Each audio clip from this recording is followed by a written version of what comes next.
Hi boys and girls, welcome to my YouTube channel. In today's class, we are going to focus on the American Standard Code for Information Interchange. Okay, I'll ask the American Standard Code for Information Interchange. See, we have what we call high programming languages. Okay, for example, we have C programming.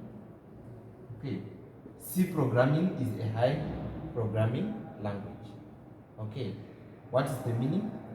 Cannot be understood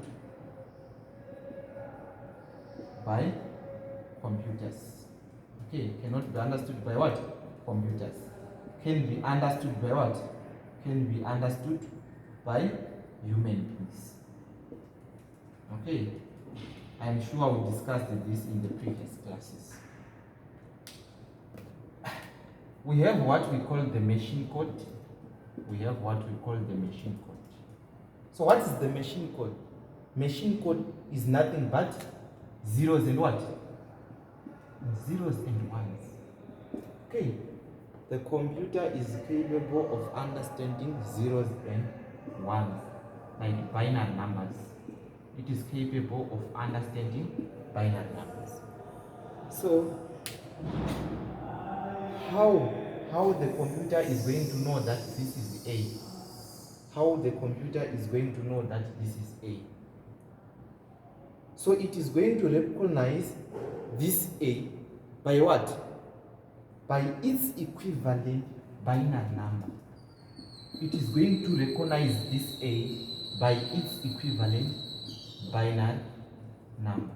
Okay, by its equivalent binary. But we know A is the character now.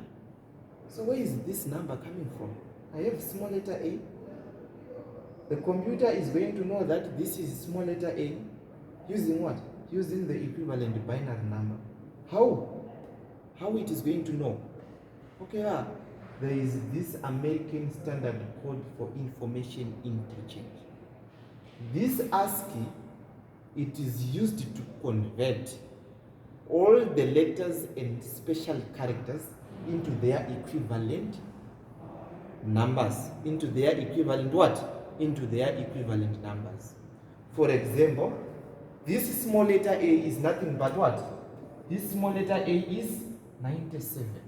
Okay, this small letter A is 97. This is from the American Standard Code for Information Interchange.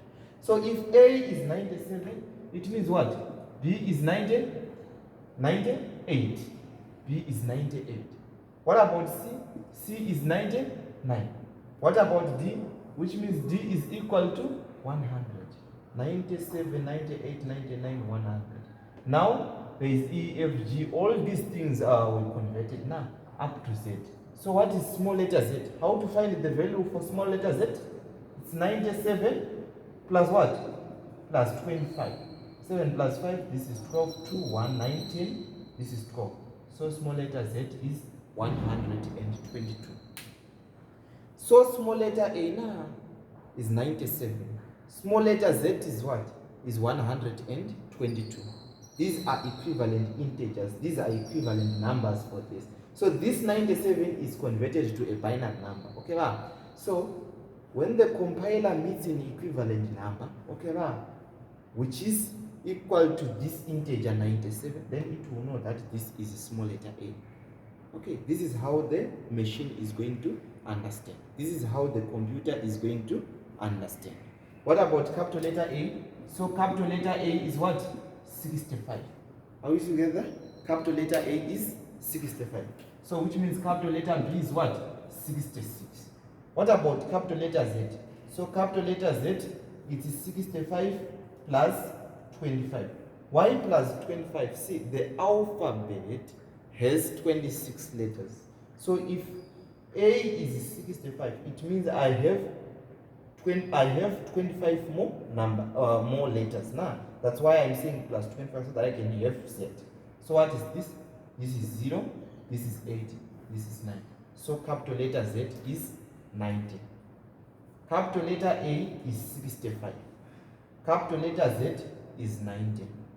Small letter A is 97. Small letter Z is 122. This is very important. You should understand this conversion. They usually ask this in section A. Okay. So I'm going to write a program. I'm going to write a small program.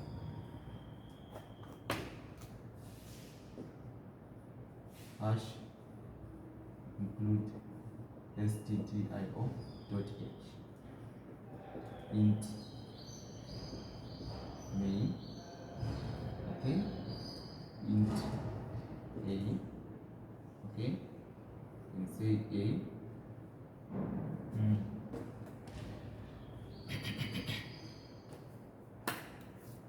let's say char x, y, z semicolon, and this x, y, z is equal to a semicolon. Here, let's say I have another statement, char y, z semicolon. Here I'm going to say y, z is equal to capital letter A, like this, semicolon. Now,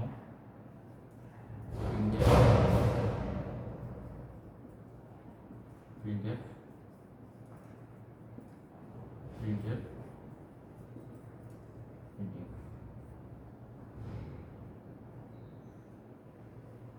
percentage d,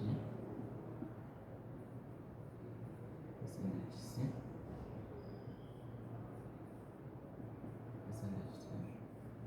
percentage c. Here I'm going to write x, y, z, x, y, z. Then here I'm going to write y, z, y, z.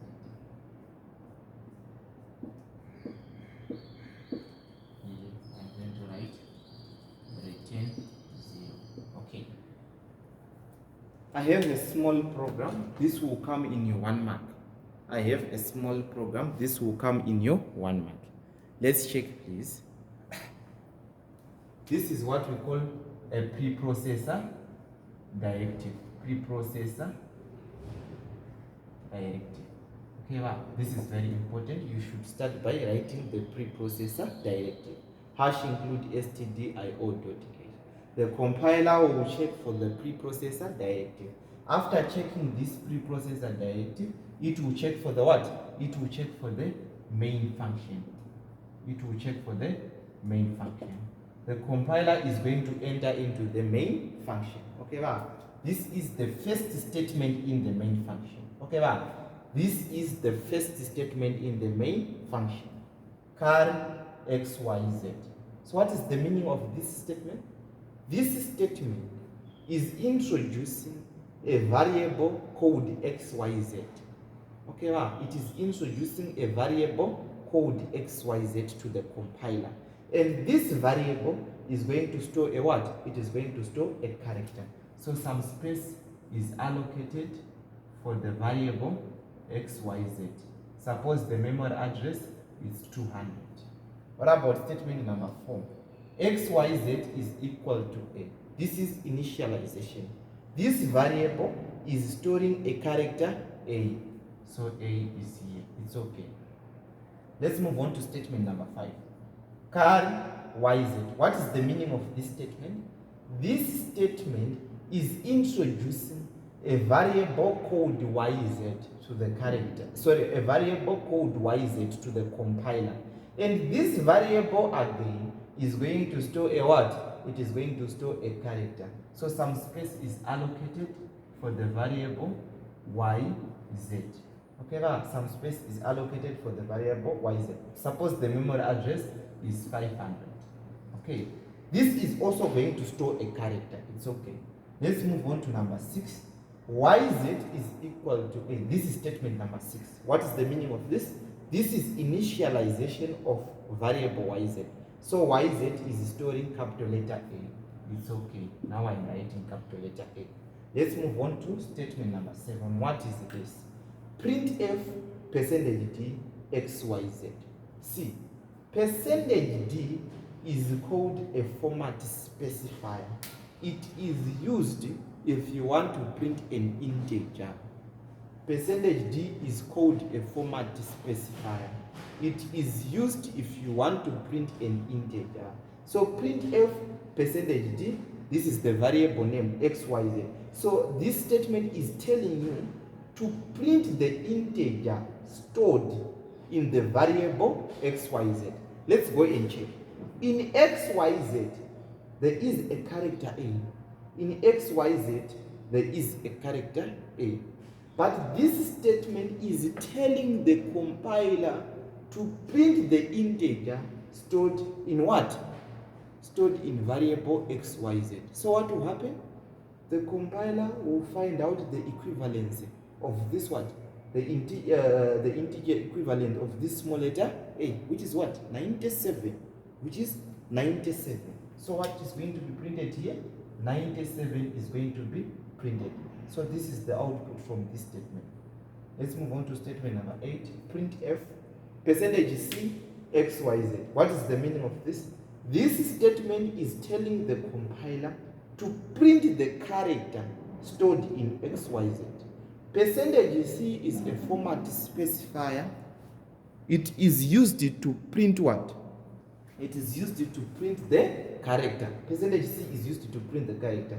So what is the character in xyz? A is there. Where is this A going? Here, below 97, or is going to append here? A is going to append here. Why? Because there is no slash n here. Okay, wow. So this will be the output. This is what you are going to see.